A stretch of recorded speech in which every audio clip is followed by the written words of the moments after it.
ដាក់ប៉ុនទៀតបលបលដាក់ប៉ុនទៀតទៅចឹងប៉ុនទៀតរឿងមិត្តទៅប៉ុនទៀត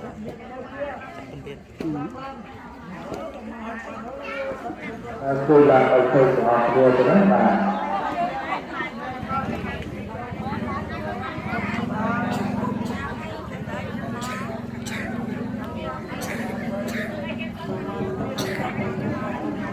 ពុទ្ធពោជាមហាតេជោធម្មពោជាមហាបញ្ញោសង្ឃពោជាមហាបណាតាទុសលចេតនានាយោរបត្តិជាណាសព្វបច្ចយោហោតពុទ្ធវាធម្មវាសង្ឃវាអរតនាបរោវិ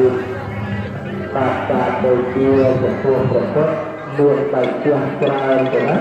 ក្នុងអង្គមួយទៅត្រូវ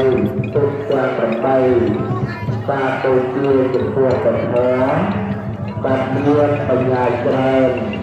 បាទព្រោះបានស្ដាប់ធម៌ណាដែលយើងបង្កើតទៅយើងនឹងទៅតាមតាំងទៅច្រើនបាទពោជាទៅតាម4ឲ្យគាត់ចេញបងនិយាយចេញមកបងណាសម្រាប់ព្រះទាំងបច្ចុប្បន្ននិងអនាគតបាទហើយថាសង្ឃពោជាមហាច្រដੰបាទបាទគឺពោជា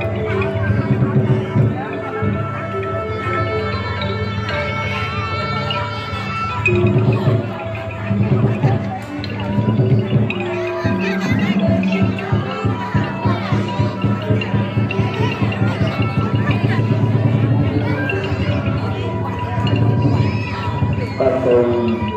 គោរពរតនាគឺដល់ទូបតាដែលមានឧបនិស្ស័យទៅណាហើយរក្សានៅខាងកណ្ដាលយើងនេះក៏មានរឿងថាទុំសាទូទូរៈទូបាទជារក្សាទូបាទជាទូបរិយទូក៏ជារទូមហាបរៈទូទៅណា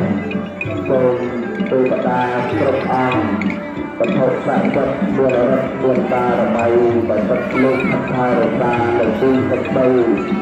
អបថានៃអារាវត្តរិយាវត្តព្រីវីលោកជាប្រសិទ្ធបាក់ទៅកណ្ដាលថ្ងៃនេះគឺជាអភិយសតសម័យតាបវរតែព្រះសម្មាសម្ពុទ្ធបរមគ្រូនៃយើងព្រះអង្គត្រួតតាមបណ្ដាលនៃព្រះបរមមកនិងធ្វើនៅសក្ការៈទៅសន្និបាតនិងព្រះអង្គទ្រង់ប្រកាសដាក់នៅអាយុសង្ខាររបស់ព្រះអង្គទៅនៅថ្ងៃពេញបរមីថាលោកនេះដូចក្នុងពជាពុទ្ធបរិស័ទដូចក្នុងបរិស័ទទាំង4ទៅណាគឺពិភពសាមណេរឧបាសកឧបាសិកាដែលជាយៈតាមនៅព្រះពុទ្ធសាសនាបានគោរពបូជាទៅតាមលំអានប្រពៃណីនៅយើងតាមព្រះពុទ្ធសាសនាទៅណាដូចតាបូជាដោយប្រពុតធ្វើលាជាតាជួយតា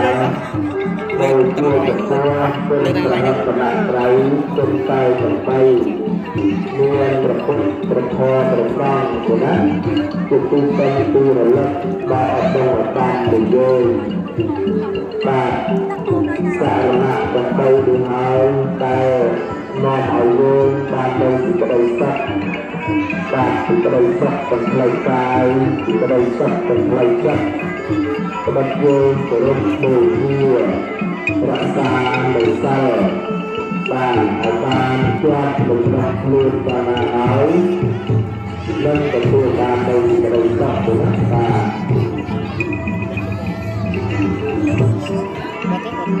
ទ